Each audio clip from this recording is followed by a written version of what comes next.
Hey guys, it's sunny outside, but it is bloody freezing. And freezing here in the Carnage workshop, more importantly. But we're going to press on. That is the turbo taxi engine. If you've seen our last video on the ring gaps, you will know that what we're doing with that. We're going to transfer all the reciprocating mass out of this engine, but that was going to go in the taxi, and then put it in that engine. The reason for that is because when we put the head on this thing, did the head studs, it actually pulled the threads out of the head.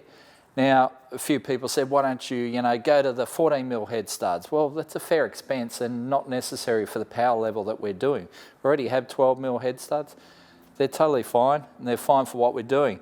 A couple other people said, why don't you helicoil it? Well, we could do that, but it's done it on multiple holes, so we're going to do multiple helicoils, and there's obviously something just wrong with this block. It's soft in some way because it should not have tore the threads out. Just simple as that. The boys down the road have never seen it before. We've never had it happen with one of these barrows before. So I think there's actually something wrong with the just core material of this block. So we're going to do it to that engine. So we'll take everything out of this, transfer it into that. So to that end, I'm going to flip it upside down. Now, I've already done the oil pump gears. That's all in there and on, so I'm going to have to take all that off, take off our girdle, take the rods and pistons out. We're going to gap the rings. So if you saw the last video, you'll know that the ring gaps were actually a lot tighter than I thought they would be. So we're going to loosen up the ring gaps, give it a better chance of survival, and transfer basically crank, rods, pistons, everything into that block. So let's kick things off by removing the pickup tube, the oil pump, and this girdle, and then we can do the rods and pistons.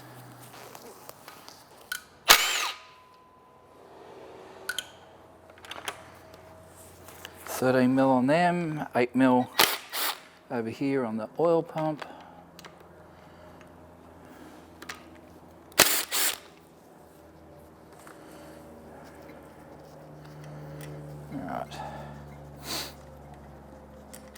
Because this is an FG and it's going into an FG engine, we do need this rear pickup to suit our sump.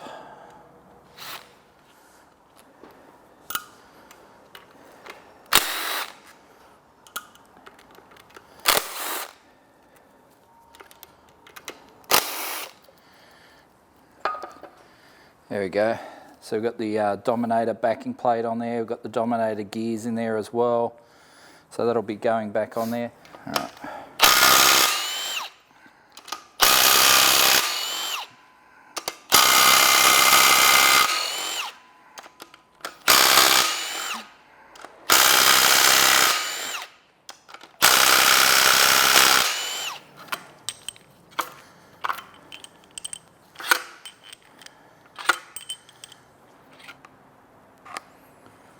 Alright, just so we know which end is going to be the front, just in case we try and put it on backwards.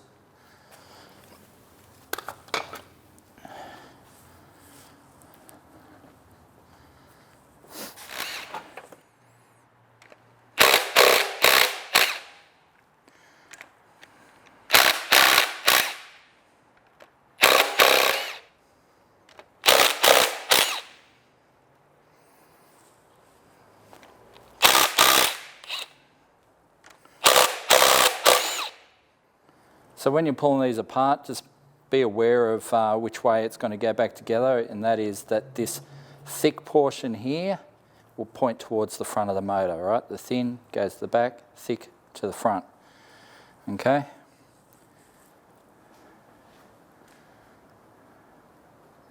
Keep each rod and cap together.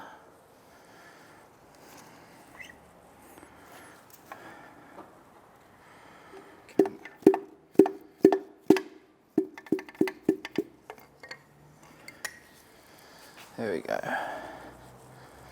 So again, 3R rods, the good stuff.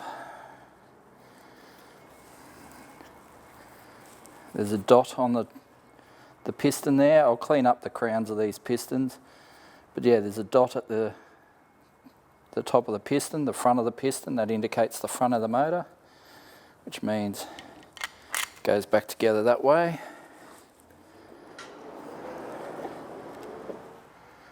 So my plans of using the old bearings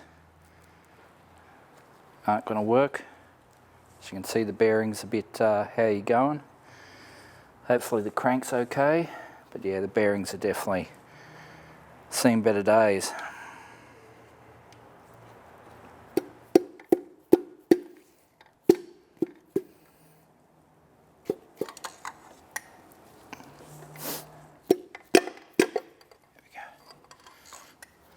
Yeah, these bearings aren't super flash, so definitely changing those.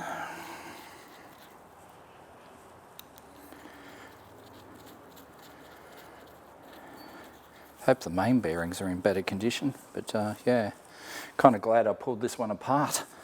Okay, so now it's time for main caps, so I'll just give them a little tap on the side, bit of a tappity tap. Tappity tap. All right, so they're all right. Now, we're not using obviously the main caps with that block. Caps and block have to stay together, so just pull the rear main seal out there. That'll go in the bin.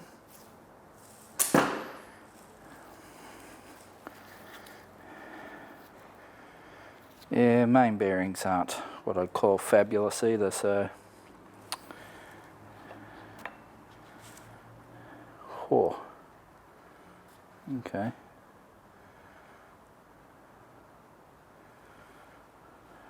Hopefully the crank's okay.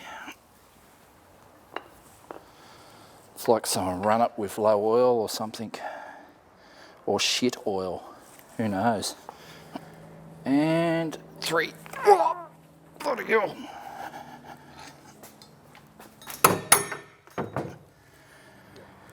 Yeah, I'm thinking new bearings all round. Got certainly some dark patches there where it looks like it's seen some heat. I reckon either someone's run it with very low oil or very crap oil. I have to wipe down the crank now and have a good look at that, make sure the crank's okay. But yeah, those bearings, they are for the bin.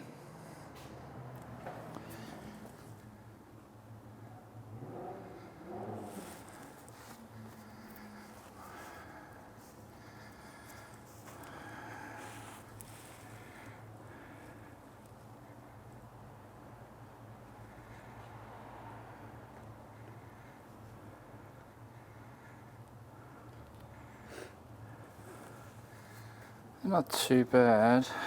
Wouldn't call it fabulous, but oh yeah, that one's not great.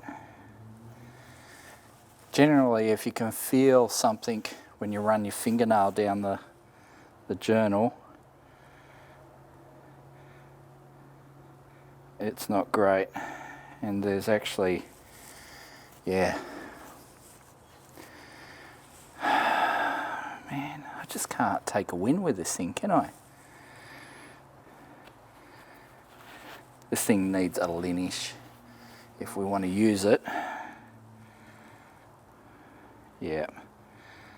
Yeah, this thing, we're not going to be able to use it in its current form, so it's going to need a linish.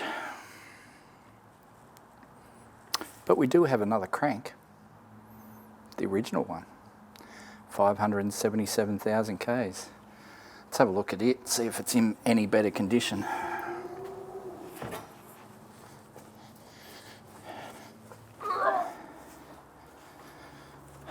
Let's have a look. There's a few catches on. Oh, this one's had water. It's had water get inside, so there's some rust on the actual journal. So it's not even going to polish up with a linish, it's going to need actual grinding. I really just can't take a win at the moment. So I guess we're up to plan C. Shitballs.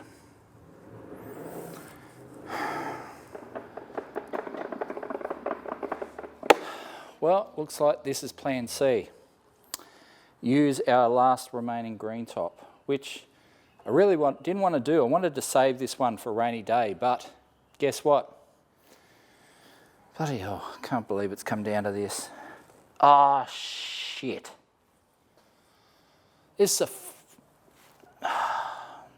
is a BF engine. Which means to make it run in the FG, I'm going to have to change the sump, the girdle, the whole thing, and the dipstick's going to be a pain in the bum. Ah, why? Why? All right, back to plan B. We're going to have to make that work. I'm not going through the BF engine in a FG again. I did that once before. It was just painful.